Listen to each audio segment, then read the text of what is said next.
Police car light breaking. Labour meltdown as Keir Starmer makes a shock move before recess, and the repercussions are already tearing through Westminster like a political earthquake. This is no ordinary misstep. This is not some routine bit of political theater to fill a quiet news cycle before MPs pack their bags and retreat for the summer. No, this is the moment the mask slipped, the moment the control freak at the top of the Labour Party overplayed his hand, and in doing so revealed just how brittle his leadership truly is. Because what happened today is nothing short of a declaration of war on his own party. For months now, you could feel the tension building. You could feel it on the backbenches, in the constituency offices, at the grassroots meetings where once loyal Labour members whispered about their growing discontent. And yet Starmer carried on, oblivious or perhaps simply arrogant enough to believe that dissent could be crushed, that loyalty could be enforced with nothing more than threats and procedural games. But this latest move, timed with all the subtlety of a sledgehammer, dropped into the dying hours before recess when his MPs were least expecting it, has detonated a fury that even he cannot contain in a single stroke. Starmer announced sweeping changes to candidate selections for the next general election, effectively tearing up long-standing agreements with local parties, overruling their choices, and imposing his own preferred candidates directly from the center. These are not just tweaks. These are not minor adjustments. This is a brazen power grab designed to silence dissent, sideline the left, and stack the benches with pliant loyalists who will never dare to challenge his authority. And the timing. Oh, the timing tells you everything. Dropping this hours before recess, when the Commons empties and journalists scatter, is no accident. Starmer thought he could bury the backlash under the noise of summer. He thought the anger would dissipate while the cameras were turned elsewhere. But he was wrong, because within minutes of the announcement, Labour MPs were already firing off furious statements. Constituency chairs were resigning in protest. Activists were threatening to down tools entirely. And backbenchers who once bit their tongues out of loyalty are now openly calling him out, naming this for what it is: a naked, cynical, authoritarian move to turn the Labour Party into nothing more than an extension of Starmer's own ego. See, Starmer has always sold himself as the grown-up, the manager, the adult in the room who could bring order back to a fractured party. He promised discipline, yes, but also fairness. He promised to unite the party while making it electable again.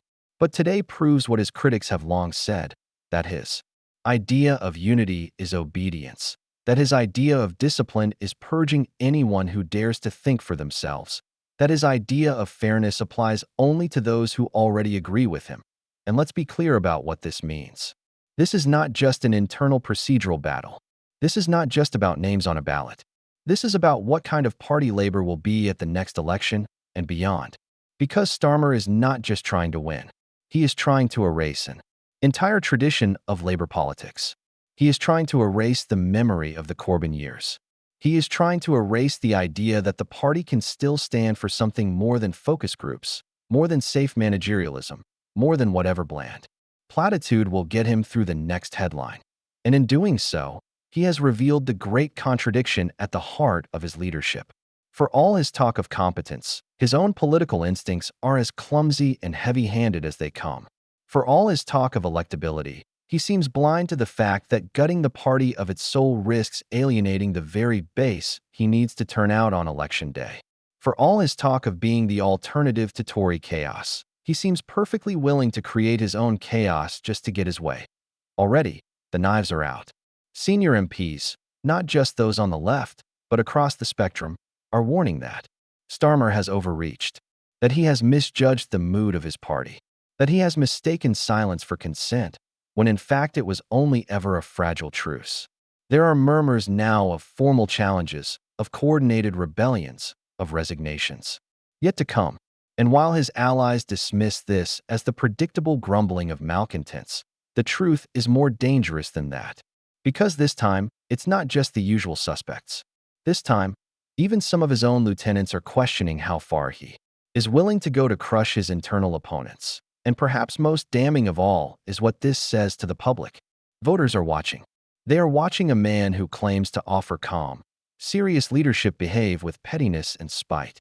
They are watching a man who claims to value democracy subvert it in his own party. They are watching a man who claims to stand up to the Tories spend more time fighting his own side. And they are asking themselves the obvious question. If he cannot even unite and inspire his own party, how can he possibly unite and inspire a country? There is no hiding from this now. The meltdown is underway. His allies can spin. They can claim this is just the messy work of modernization, the necessary unpleasantness of getting labor back into power. But they know, and we know that this is more than that. This is a crisis of legitimacy, a crisis of confidence, a crisis of leadership. Keir Starmer has spent his tenure purging the party of anyone who reminds him of what it used to stand for. But the harder he pulls on that thread, the faster the whole fabric unravels. And today, with this shock move, he may have finally pulled too hard, because you cannot lead through fear alone. You cannot inspire loyalty by issuing diktats from on high. You cannot rebuild a party by hollowing it out. And yet that is exactly what Starmer has done, that he believes the party will fall in line. That MPs will grit their teeth, activists will sigh and show up anyway, voters will shrug and tick the box when the time comes. But that belief rests on a dangerous miscalculation. People will tolerate much, but they will not tolerate being taken for fools forever. What we saw today was not strength. It was desperation. What we saw today was not vision. It was panic. What we saw today was not leadership. It was the meltdown of a man who has spent so long trying to please everyone that he has lost sight of who he is and what he stands for. And now, as Westminster MPs and MPs head back to their constituencies for the summer, the damage is only just beginning to sink in. Conversations are already being had. Alliances are already being formed. Plans are already being made. Because when Parliament returns, Starmer will face a party that no longer fears him and no longer trusts him. This is his moment of reckoning, because you cannot lead a movement you do not believe in. You cannot unite a party you do not respect. And you cannot inspire a country when you are willing to burn everything down just to stay in control. The meltdown has begun, and it will not end quietly.